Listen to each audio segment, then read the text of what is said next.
3 xil bo'g'irsoq tayyorlab, eksperiment yo'li bilan orasidan eng mukammalini tanlab olamiz. Qaymoqli, mol yog'li, dumbali, qaysi biridan bo'g'irsoq idealniy chiqarkan? Bo'g'irsoq maksimalniy pisochni chiqishi uchun 82% maxsus pisochni xamirlar uchun mo'ljallangan margarin bilan 3 xil omiqda yog' tayyorlab oldim. Birinchi omiqda yog' uchun qo'y dumbasini jizza qilib olib, margarinni eritib, ikkalasini aralashtirib oldim.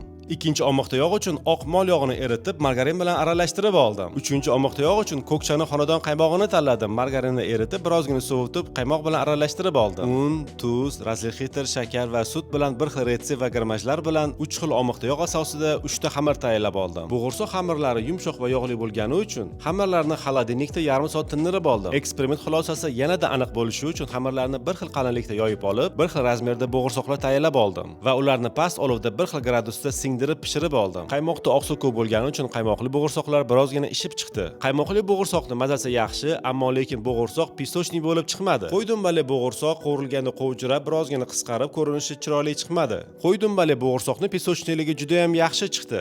Ammo lekin bo'g'irsoqda qo'y dumbasining mazasi va hidi sezilib turibdi. Bu esa shakar bilan yaxshi chiqishmayapti. Mol yog'li bo'g'irsoqni ko'rinishi juda ham chiroyli chiqdi. Mol yog'i bilan margarin omoqda bo'lgani uchun bo'g'irsoqda ortiqcha hid va yoqimsiz mazalar mutlaqo yo'q. Mazasi a'lo darajada. Bo'g'irsoqning pisochniligi ham juda ham zo'r chiqib, bo'g'irsoq og'izda eriyapti. Eksperiment xulosasi idealniy bo'g'irsoq uchun oq mol yog'i bilan margarin omoqda yog'i eng to'g'risidir.